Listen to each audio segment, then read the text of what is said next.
യേശുവിൽ ഏറ്റവും അനുഗ്രഹീതരായ പ്രിയപ്പെട്ടവരെ, നല്ലൊരു ദിവസം ദൈവവചനം കേൾക്കുവാൻ, പ്രാർത്ഥിക്കാൻ ദൈവം നമുക്ക് നൽകിയതിനെ ഓർത്ത് ആദ്യമേ തന്നെ ദൈവത്തോട് നന്ദി പറയാം.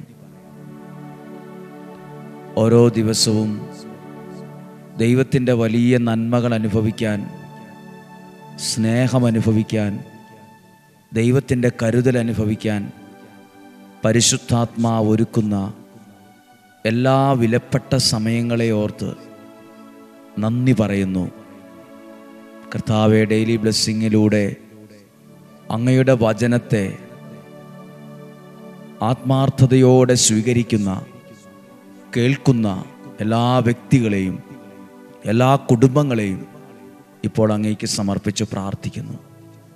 ഇപ്പോൾ അങ്ങയുടെ കരങ്ങളിൽ പൂർണ്ണമായും ഏൽപ്പിച്ചു തന്നുകൊണ്ട് പ്രാർത്ഥിക്കുന്നു. ദൈവത്തിൻ്റെ വലിയ അത്ഭുതങ്ങൾ കാണുവാൻ, അനുഭവിക്കുവാൻ ഇടയാക്കണമേ എന്ന് പ്രാർത്ഥിക്കുന്നു. നിങ്ങളുടെ കുടുംബത്തിന് വേണ്ടി പ്രാർത്ഥിക്കുന്ന വിഷയങ്ങൾക്ക് വേണ്ടി, ആരോഗ്യത്തിന് വേണ്ടി, ദീർഘായുസ്സിനു വേണ്ടി, നിങ്ങൾ സ്വപ്നം കാണുന്ന, ആഗ്രഹിക്കുന്ന കാര്യങ്ങൾ അനുഗ്രഹമാകുവാൻ വേണ്ടി ഞങ്ങൾ പ്രാർത്ഥിക്കുന്നു. ദൈവകരങ്ങളിൽ പൂർണ്ണമായ അർത്ഥത്തിൽ ഏൽപ്പിച്ചു കൊടുത്തുകൊണ്ട് ഇപ്പോൾ പ്രാർത്ഥിക്കുന്നു. ഈ പ്രാർത്ഥനയുടെ എല്ലാ നന്മകളും സ്വർഗത്തിലെ ദൈവം നിങ്ങൾക്ക് നൽകട്ടെ.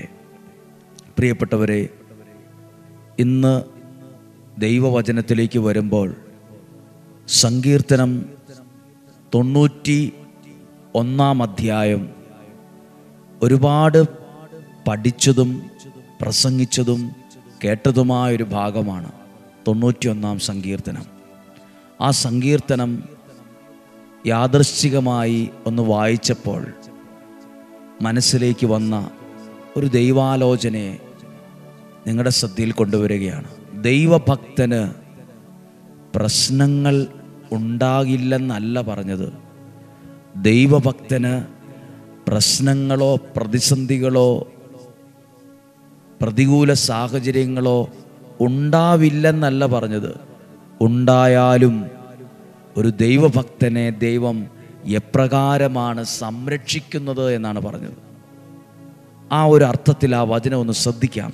91 സങ്കീർത്തനം 1 വാക്യം, അത്യുന്നതൻ്റെ സംരക്ഷണത്തിൽ വസിക്കുന്നവനും സർവശക്തൻ്റെ തണലിൽ കഴിയുന്നവനും കർത്താവിനോട്, എൻ്റെ സങ്കേതവും എൻ്റെ കോട്ടയും ഞാൻ ആശ്രയിക്കുന്ന എൻ്റെ ദൈവവും എന്ന് പറയും. ദൈവത്തോട് ഞാൻ പറയും, അങ്ങാണ് എൻ്റെ ആശ്രയം, അങ്ങിൽ ഞാൻ വിശ്വസിക്കുന്നു, അങ്ങിൽ ഞാൻ ശരണപ്പെടുന്നു എന്ന് പറയും. അതൊരു ദൈവഭക്തൻ്റെ പ്രാർത്ഥനയാണ്.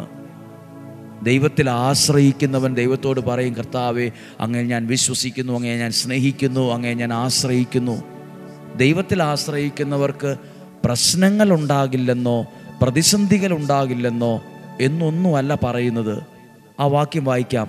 പ്രശ്നങ്ങൾ ഉണ്ടായാലും, പ്രതിസന്ധികൾ ഉണ്ടായാലും, പ്രതികൂലങ്ങൾ ഉയർന്നു വന്നാലും ദൈവം അവനെ സംരക്ഷിക്കും, ദൈവം അവനെ മറയ്ക്കും എന്നാണ് പറഞ്ഞത്. 3 വാക്യം, അവിടുന്ന് അവനെ വേടൻ്റെ കെണിയിൽ നിന്നും മാരകമായ മഹാമാരിയിൽ നിന്നും രക്ഷിക്കും. വേടൻ്റെ കെണി ഉണ്ടാകില്ല, മഹാമാരി ഉണ്ടാകില്ലെന്നല്ല. ഉണ്ടായാലും, പ്രതിസന്ധികൾ ഉണ്ടായാലും, വെല്ലുവിളികൾ ഉണ്ടായാലും അതെഴുതിയിരിക്കുന്നത്, ഞാൻ അവനെ രക്ഷിക്കും. അടുത്ത വാക്യം, തൻ്റെ തൂവല് കൊണ്ട് അവിടുന്ന് അവനെ മറച്ചുകൊള്ളും. ദൈവം രക്ഷിക്കും, ദൈവം മറയ്ക്കും, സംരക്ഷിക്കും, ദൈവം മറച്ചുകൊള്ളും. അവിടുത്തെ ചിറകുകളുടെ കീഴിൽ നിനക്ക് അഭയം നൽകും. അവിടുത്തെ വിശ്വസ്തത നിനക്ക് കവചം പരിചയമായിരിക്കും. രാത്രിയിലെ ഭീകരതയോ പകൽ പറക്കുന്ന അസ്ത്രത്തെയോ നീ പേടിക്കേണ്ട, ഭയപ്പെടേണ്ട. ഇരുട്ടിൽ സഞ്ചരിക്കുന്ന മഹാമാരി, നട്ടുച്ചയ്ക്ക് വരുന്ന വിനാശത്തെ നീ പേടിക്കേണ്ട. ഒരു ദൈവഭക്തന് പ്രതിസന്ധികളൊന്നും ഉണ്ടാകില്ല, എന്നും ഒരു കുഴപ്പമില്ലാതെ പൊക്കോളുമെന്നല്ല. പ്രതിസന്ധികൾ ഉണ്ടായാലും, എന്തെല്ലാം പ്രതികൂലങ്ങൾ രാത്രിയിലോ പകലോ ഏത് സമയത്ത് വന്നാലും ഞാൻ നിന്നെ മറയ്ക്കും, ഞാൻ നിന്നെ സംരക്ഷിക്കും, ഞാൻ നിന്നെ പൊതിഞ്ഞ് സൂക്ഷിക്കുമെന്നൊക്കെയല്ലേ പറയുന്നത്? പ്രിയപ്പെട്ടവരെ, ഈ ദൈവത്തെക്കുറിച്ചാണ് നാം പ്രസംഗിക്കുന്നത്. രാത്രിയിൽ വരുന്ന ഭീകരതയെക്കുറിച്ചല്ല ഞാൻ പ്രസംഗിക്കുന്നത്. രാത്രിയിൽ വരുന്ന ഭീകരതയുടെ നടുവിലും നട്ടുച്ചയ്ക്ക് വരുന്ന വിനാശത്തിൻ്റെ നടുവിലും പൊതിഞ്ഞു സൂക്ഷിക്കുന്ന, കരുതുന്ന, ഒരു ദോഷവും വരാതെ സംരക്ഷിക്കുന്ന ദൈവത്തെയാണ് എനിക്ക് പ്രസംഗിക്കാനുള്ളത്, എനിക്ക് പറയാനുള്ളത്. സംരക്ഷിക്കുന്ന ദൈവം, സൂക്ഷിക്കുന്ന ദൈവം. ദൈവത്തിന് ചിറകുണ്ടെന്ന്, ദൈവത്തിനൊരു ചിറകുണ്ടെന്ന്. ആ ചിറകുകൾ ഉള്ളിൽ നിന്നെ മറയ്ക്കുമെന്ന്. എപ്പോൾ? പ്രയാസങ്ങൾ വരുമ്പോൾ, പ്രതിസന്ധികൾ വരുമ്പോൾ, ഒറ്റപ്പെടൽ വരുമ്പോൾ, തകർച്ചകൾ വരുമ്പോൾ, കുറ്റപ്പെടുത്തലുകൾ വരുമ്പോൾ, പല കാര്യങ്ങളും പ്രതീക്ഷിച്ചതുപോലല്ല, പ്രതീക്ഷിക്കാത്ത വിധത്തിൽ കാര്യങ്ങൾ തെന്നി മാറുമ്പോൾ, മാറി മറിയുമ്പോൾ ദൈവം നിന്നെ അത്ഭുതകരമായി സംരക്ഷിക്കുമെന്ന്, മറയ്ക്കുമെന്ന് ഈ വചനത്തിലൂടെയാണ് ഇന്ന് പ്രാർത്ഥിച്ചത്. ഇതെല്ലാം ഒരുപാട് മനപ്പാഠമാണ്, കാണാതെ അറിയാം. 1000 വട്ടം ധ്യാനിച്ചു, 1000 വട്ടം പ്രാർത്ഥിച്ചതാ. എങ്കിലും ഒരു ബോധ്യത്തോടെ പ്രാർത്ഥിക്കാം. കർത്താവേ, ഞങ്ങൾ ദൈവത്തിൽ ആശ്രയിക്കുന്നു, ഞങ്ങളുടെ കുടുംബം ദൈവത്തിൽ ആശ്രയിക്കുന്നു. എൻ്റെ ശരീരം, മനസ്സ്, ആത്മാവിനെ എല്ലാം ഞാൻ അങ്ങേക്ക് സമർപ്പിക്കുവാണ്. ഞങ്ങൾ അങ്ങയിൽ ആശ്രയിക്കുമ്പോൾ എല്ലാ പ്രതിസന്ധികളിൽ നിന്ന്, എല്ലാ വെല്ലുവിളികളിൽ നിന്ന്, എല്ലാ ഒറ്റപ്പെടലുകളിൽ നിന്ന്, എല്ലാ രോഗപീഠകളിൽ നിന്ന്, എല്ലാ തകർച്ചകളിൽ നിന്ന് ഞങ്ങളെ മറച്ചുകൊള്ളണമേ, ഞങ്ങളെ രക്ഷിക്കണമേ, ഞങ്ങളെ സംരക്ഷിക്കണമേ. ആ തൂവല് കൊണ്ട് ഞങ്ങളെ മറയ്ക്കണമേ, എൻ്റെ കുടുംബത്തെ മറയ്ക്കണമേ. മന്ത്രങ്ങൾ, തന്ത്രങ്ങൾ, പാരകൾ, മനസ്സാ വാച അറിയാത്ത കാര്യങ്ങൾ പറഞ്ഞു പിടിപ്പിക്കുന്നതിലൂടെ, അതിലൂടെയൊക്കെ ഉണ്ടാകുന്ന ദോഷങ്ങളിൽ നിന്ന് ഞങ്ങളെ സംരക്ഷിക്കണമേ. ഞങ്ങളുടെ മനസ്സ് തളർന്നു പോകാതെ, ശരീരം വാടിപ്പോകാതെ, എവിടെയും തട്ടി വീഴാതെ ഞങ്ങളെ കാത്തുകൊള്ളണമേ.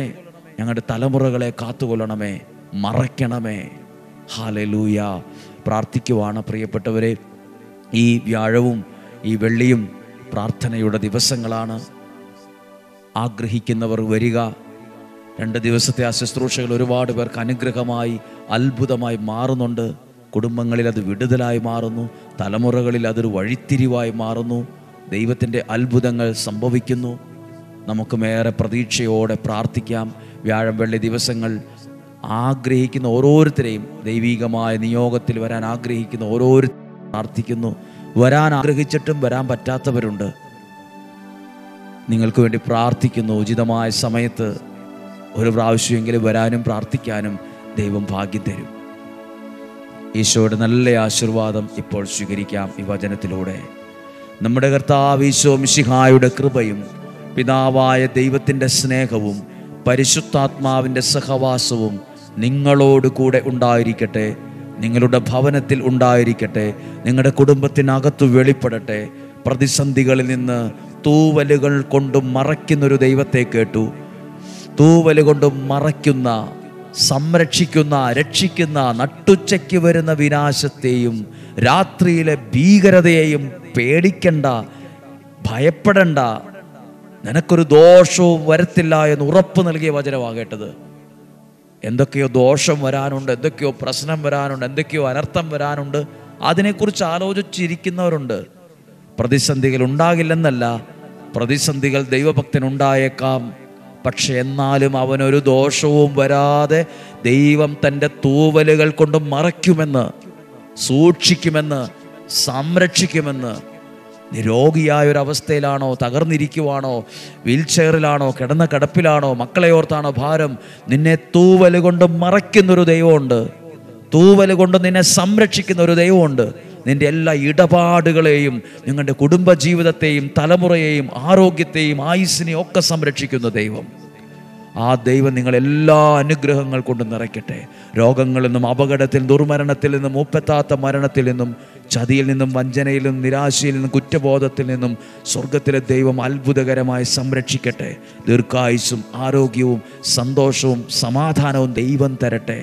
നല്ല കാര്യങ്ങൾ, സന്തോഷമുള്ള കാര്യങ്ങൾ, മംഗളകരമായി നടക്കുന്ന കാര്യങ്ങൾ ദൈവാനുഗ്രഹത്തോടെ നിങ്ങളുടെ ഭവനത്തിൽ, ജീവിതത്തിൽ നടക്കട്ടെ. ഒരത്ഭുതം കാണുവാൻ പരിശുദ്ധാത്മാവ് ഭാഗ്യം തരട്ടെ. യേശുവിൻ്റെ നാമത്തിൽ അനുഗ്രഹിച്ച് പ്രാർത്ഥിക്കുന്നു, ഇപ്പോഴും എപ്പോഴും എന്നേക്കും. ആമേൻ. നല്ലൊരു ദിവസം, നല്ലൊരു പകൽ ആശംസിക്കുന്നു. സാധിക്കുന്ന എല്ലാവർക്കും അയച്ചു കൊടുക്കുക. നിങ്ങളെ ദൈവം സമൃദ്ധിയായ നിലയിലും അളവിലും അനുഗ്രഹിക്കട്ടെ. നാളെയും 5:30 കാണുന്നത് വരെ സ്വർഗത്തിലെ ദൈവം ഉള്ളംകൈയിൽ എന്ന പോലെ എന്നെയും നിങ്ങളെയും സൂക്ഷിക്കട്ടെ.